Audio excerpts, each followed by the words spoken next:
Assalamualaikum warahmatullahi wabarakatuh. Kami dari kelompok 3 ingin mempresentasikan hasil kelompok kami yang dari mata kuliah pengantar ke pendidikan yang berjudul Keluarga sebagai Lembaga Pendidikan. Oke, selanjutnya. Adapun anggota kami yaitu Nur Fadila AS, Ainun Fadila Agus, Nabila Lumhalan, Fauzan G, Andi Mumahdi Alamsyah, Idul Akbar Pratama, dan Muhammad Dwi Andika. Oke, slide selanjutnya. Adapun materi kami dibagi menjadi 4, yaitu 1. Fungsi keluarga dan hambatannya, keterlibatan orang tua dalam pendidikan, 3. Ruang domestik dan pendidikan anak, 4. Pesan untuk mendidik anak. Materi pertama yaitu fungsi keluarga dan hambatannya yang akan dibawakan oleh anggota saya, Ainun Fadila Agus. Kepada Ainun Fadila Agus, saya persilakan. Pada dasarnya, keluarga mempunyai 5 fungsi pokok, yaitu 1. Fungsi pendidikan. Dalam pendidikan informasi yang diselenggarakan dalam keluarga, peran seorang ibu sangat penting. Ibu disebut pendidik pertama dan utama.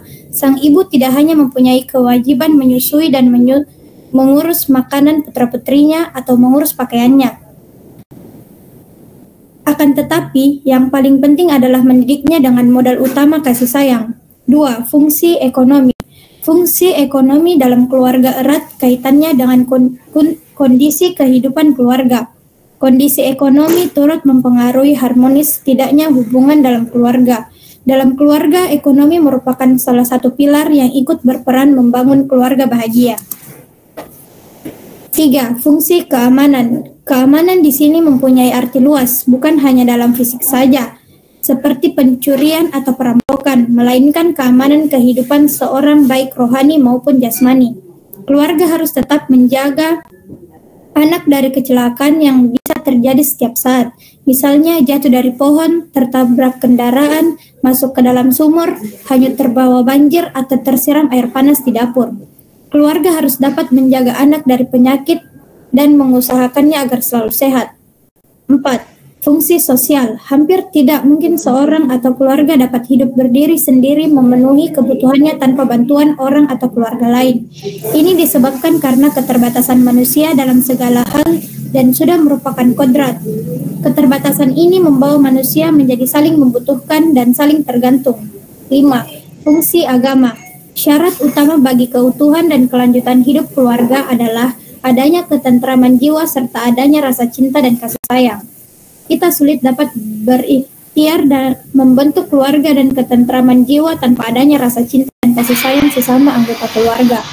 Orang tua hendaknya berusaha membentuk keluarga yang tentram, damai, penuh kasih sayang, sejahtera lahir batin, takwa dan tawakal, sehingga diri daripadanya diharapkan memberi manfaat bagi sesama manusia.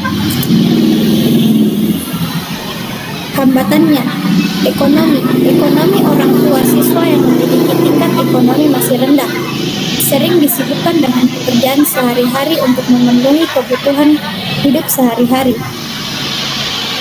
Kurangnya percaya diri. Orang tua siswa kurang percaya diri untuk membantu sekolah. Hal ini diperkuat dengan sikap pihak sekolah yang kurang percaya diri membantu orang tua murid dalam mengatasi masalah-masalah pendidikan anak di rumah. Kesenjangan generasi. Orang tua siswa yang usianya sangat tua atau tokoh masyarakat yang sudah sepuh cenderung tidak mau terlibat banyak dalam berbagai kegiatan di sekolah. Meskipun sebenarnya keterlibatan mereka sangat dibutuhkan sekolah.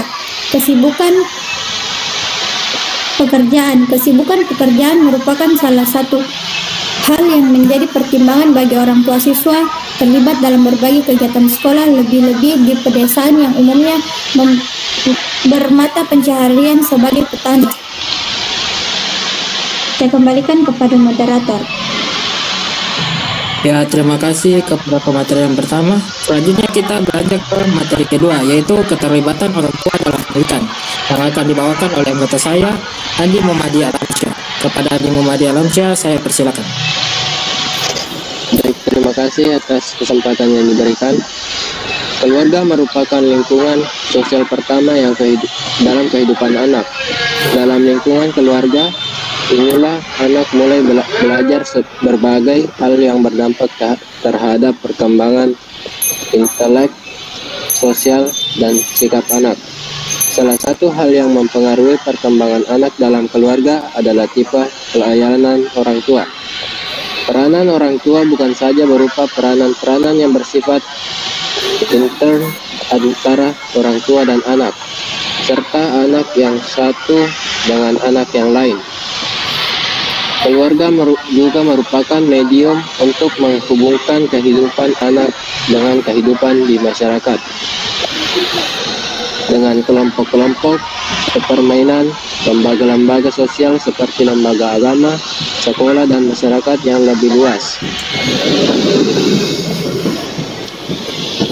Dalam keluarga, secara kodrat terdapat pembagian tugas, tanggung jawab, dan fungsi-fungsi. Bapak adalah pemimpin. Ia bertanggung jawab sepenuhnya dalam lingkungan keluarga.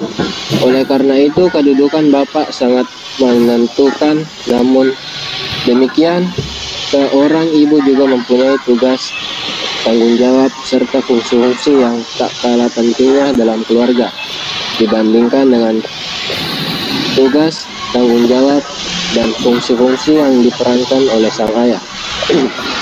Demikian pula anak-anak juga mempunyai tugas, tanggung jawab, serta fungsi-fungsi tertentu yang ikut menunjang kehidupan positif dalam keluarga. Baik, saya kembalikan kepada moderator. Terima kasih atas kesempatan. Oke, terima kasih kepada pemateri kedua. Kita akan beranjak ke materi yang ketiga, yaitu ruang domestik dan pendidikan anak, yang akan dibawakan oleh Nur Fadila AS. Kepada saudara Nur Fadila AS, saya persilakan. Terima kasih atas kesempatan yang diberikan. Di sini saya akan bawakan materi tiga, yaitu ruang domestik dan pendidikan anak. Dalam prakteknya, bagaimanapun pengaruh keluarga itu akan bervariasi. Hal itu tergantung kepada bentuk, kualitas, dan intensitas pengakuan yang terjadi. Di samping tergantung pula kepada kondisi anak sendiri. Walaupun ada prinsip-prinsip umum yang dapat dijadikan bahan rujuk dari orang tua dalam memperlakukan anak, unsur keunikan anak tetap merupakan hal yang tidak dapat diabaikan. Peran keluarga lebih banyak bersifat memberikan dukungan baik dalam hal penyediaan fasilitas maupun penciptaan suasana sumber belajar yang kondusif. Sebaliknya, dalam hal pembentukan perilaku, sikap dan kebiasaan, yang menilai perilaku sejenisnya, lingkungan keluarga bisa memberikan pengaruh yang kuat dan langsung. Berkaitan dengan perkembangan aspek-aspek perilaku seperti itu, keluarga dapat berfungsi langsung sebagai lingkungan kehidupan nyata untuk mempraktikkan aspek-aspek perilaku tersebut. Ada beberapa cara yang dilakukan orang tua dalam mempengaruhi anak. Yang pertama,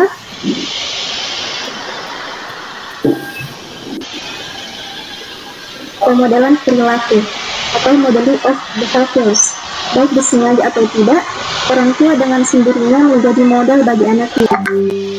Cara dan gaya orang tua berperilaku akan menjadi sumber objek tiruan bagi anak. Tidak hanya yang baik-baik saja yang diterima oleh anak, akan tetapi sifat-sifat yang jelek pun akan pulang. Dia biasa berperilaku kasar dalam berinteraksi di lingkungan rumahnya, maka kecenderungan anak-anaknya untuk akan berperilaku seperti itu sangat besar. Sebaliknya, kalau orang tua berperilaku dan bertutur kata lemah lembut, tidak pernah ada marah-marah dan kekerasan, maka anak-anaknya juga akan kecenderungan berperilaku demikian. Baik, sekian. Saya kembalikan kepada moderator. Ya, terima kasih kepada pemateri yang ketiga. Selanjutnya saya akan menyerahkan ke pemateri yang keempat, yaitu Suci Nabila Lumalan. Kepada pemateri saya persilakan.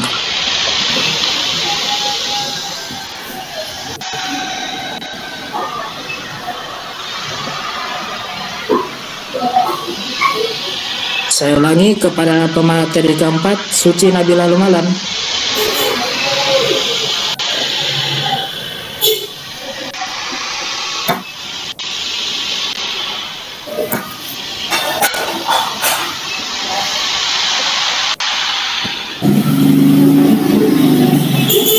Baik, terima kasih moderator. Saya akan yang kedua, memberikan ganjaran dan hukuman atau giving rewards and punishment. Orang tua mempengaruhi anaknya dengan cara memberi ganjaran terhadap perilaku tertentu yang dilakukan oleh anaknya dan memberi hukuman terhadap beberapa perilaku lainnya. Misalnya, seorang anak yang mendapat ranking atau mendapat pujian dari orang tuanya, sementara anak yang tidak pernah belajar mendapat teguran dari orang tuanya.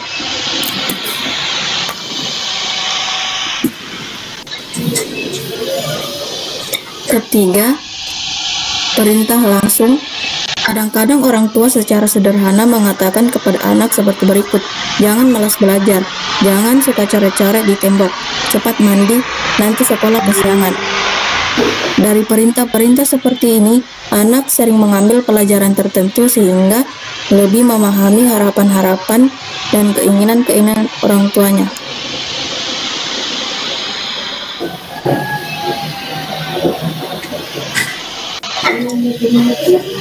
Keempat, menyatakan peraturan-peraturan secara berulang-ulang. Orang tua sering menyatakan peraturan-peraturan umum yang berlaku di rumah, meskipun hal itu sering dinyatakan secara tidak tertulis.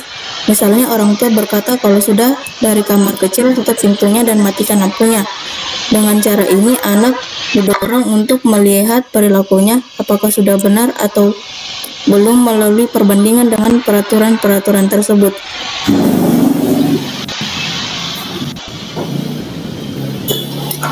Kelima, nalar.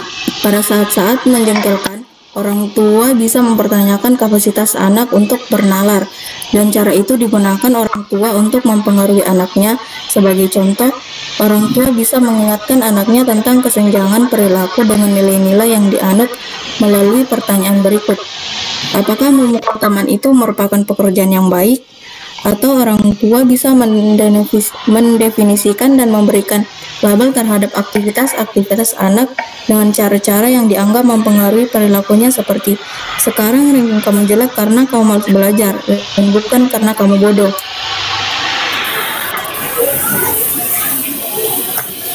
Keenam, menyediakan fasilitas atau bahan-bahan dan adegan suasana. Orang tua dapat mempengaruhi perilaku anak dengan suasana. Misalnya, untuk menciptakan suasana yang menimbulkan minat belajar anak, orang tua membelikan buku-buku yang diminati anak daripada membelikan mainan-mainan. Terima kasih, saya kembalikan ke moderator. Ya, terima kasih kepada pemateri keempat. Untuk selanjutnya kita memasuki materi 4, yaitu pesan untuk mendidik anak, yang akan dibawakan oleh anggota saya, Fauzan G. Kepada Fauzan G, saya persilakan. Baik, saya akan melanjutkan paparan materi dari teman kelompok saya. Pesan untuk mendidik anak. 1. Faktor keterlibatan orang tua dalam mendidik anak termasuk faktor yang sangat penting. Belum dalam Hasbullah 2002 menyatakan bahwa keterlibatan orang tua dalam mendidik anak menjadi penyebab kesuksesan belajar anak. Berikut 4 pesan dalam mendidik anak. 1. Belajar mencintai anak dengan benar. Setiap orang tua pasti sayang dan cinta pada anaknya. Tapi jika cinta dan sayang tak dilakukan dengan cara yang benar, maka yang ditangkap atau dirasakan oleh anak justru sebaliknya. Maka tugas kita sebagai orang tua adalah terus belajar sebagaimana mencintai anak dengan benar sehingga anak dapat merasakan rasa sayang dan cinta yang sesungguhnya. 2. Menyiapkan anak menghadapi masa depan. Anak tidak selamanya bersama kita. Ada saatnya anak berpisah dengan kita, maka tugas kita adalah menyiapkan dirinya agar siap menghadapi masalah yang ia punya ketika dewasa. Saat anak bersama kita, itulah waktu berharga untuk membentuk kepribadiannya serta membentuk rasa percaya dirinya dan menjadikan ia merasa aman serta nyaman. 3. Menghargai dan mengapresiasi kekurangan serta kelebihan anak. Setiap anak memiliki kelebihan masing-masing, sehingga tidak bisa kita bandingkan dengan saudaranya sendiri, apalagi orang lain. betapa sulit kita bisa fokus pada kelebihan yang anak punya dan betapa mudah kita melihat sisi kelemahan dan kekurangan anak-anak kita. Bagi anak, orang tua adalah orang pertama yang seharusnya menghargai dan mengapresiasi kelebihan yang ia miliki. 4. Mengendalikan emosi. Mengendalikan emosi merupakan hal yang penting sekali untuk dilakukan. Seringkali kita sebagai orang tua tidak bisa mengendalikan emosi, bahkan juga tidak belajar bagaimana mengolah dan mengendalikan emosi dengan benar. Saya kembalikan kepada moderator. Ya, itu saja dari kelompok kami. Apabila ada kesalahan, kami mohon maaf. Sekian dari kelompok kami dan terima kasih banyak atas kesempatannya.